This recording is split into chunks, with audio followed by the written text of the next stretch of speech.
दोस्तों, जहाँ पर हम अपनी मजबूरियों और वक्त की कमी का सहारा लेकर अपने लक्ष्य तक न पहुँच पाने का बहाना बना देते हैं, वहीं करोली टैकर ने किसी भी कारण को अपने और अपने लक्ष्य के बीच नहीं आने दिया।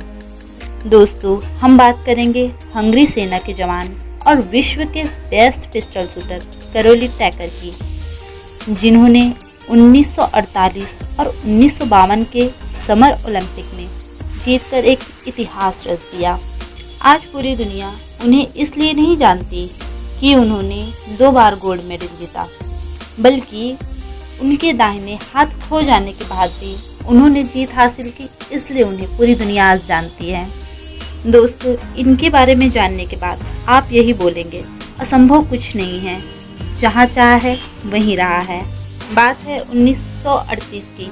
हंगरी की सेना में करोली नाम का जवान था, जिसे पिस्टल शूटिंग में महारत हासिल थी और जिसने नेशनल तथा इंटरनेशनल सभी मुकाबलों में जीत हासिल की थी। हंगरी के सभी देशवासियों को यही लगा कि इस बार ओलंपिक तो करोली ही जीतेगा, जिसके लिए उसने कई सालों से मेहनत कर रखी और वो ओलंपिक जीत भी जाता है। लेकिन उसके साथ एक बहुत बड़ा हादसा होता है। आर्मी कैंप में ट्रेनिंग के दौरान उसके हाथ में ग्रेनाइट फट गया और ग्रेनाइट की तरह उसके सपनों के भी टुकड़े हो गए, क्योंकि ग्रेनाइट उसी हाथ में फटा जिससे उसने सालों साल मेहनत की थी। अब उनके पास 2 रास्ते थे, एक तो वो हार मान लें और अपने सपनों को भूल जाएं, और दूसरा जो हाथ चला गया उसे भूलकर जो हाथ है यानी कि उनका बायां हाथ, उस पर वो फोकस करें। ज़्यादातर लोग ऐसी कंडीशन आने पर गिव अप कर देते हैं, पर करोली ने ऐसा नहीं किया। उन्होंने अपने दूसरे हाथ को बेस्ट शूटिंग हैंड बनाने का फैसला किया और अपने सपने को कैसे भी किसी भी हाल में पूरा करना है ये ठान लिया। शुरुआत में उन्हें बहुत दिक्कतों का सामना करना पड़ा, काफ़ी दर्द भी हुआ, पर वो पीछे नहीं हटे और कभी हार नहीं मानी।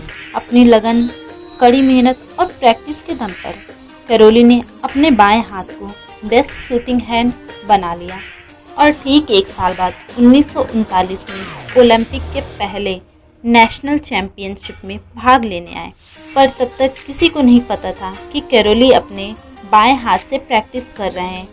उन्हें लगा वो उनका हौसला बढ़ाने आए हैं, पर सबको झटका तब लगा जब करोली बोले, मैं यहाँ आपका हौसला बढ़ाने नहीं आया हूँ, बल्कि आपसे कम्पीट करने आया हूँ। और उस मुकाबले में करोली को ही जीत हुई। उस जीत के बाद उन्हें 1940 के ओलंपिक का इंतजार था, पर शायद अभी उनका इंतजार खत्म नहीं हुआ था और 1940 का ओलंपिक विश्व युद्ध की वजह से रद्द कर दिया गया, जिससे करोली के हाथ फिर से निराशा लगी और करोली हार मानने वालों में से नहीं थे और करोली ने 1944 के ओलंपिक के लिए अपनी प्रैक्टिस जारी रखी, पर फिर से विश्व युद्ध के कारण 1944 का ओलंपिक रद्द कर दिया गया।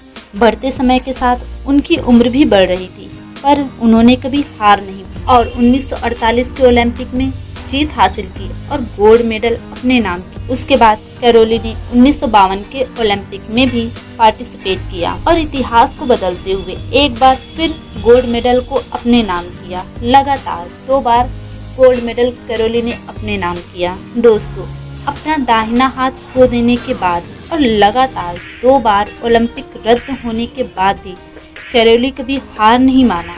उसने अपने बढ़ती उम्र और कटे हुए हाथ को कभी अपने सपनों के बीच नहीं आने दिया। अगर आप अपनी ज़िंदगी में कुछ ठान लेते हैं और उसे पूरा करने के लिए पूरी मेहनत करते हैं, तो आपको कोई नहीं हरा सकता, जैसे करोली ने अपने सपने को पूरा किया। दोस्तों, अगर आपको ये वीडियो अच्छी लगी तो आगे शेयर ज़रूर करिएगा। Thanks for watching.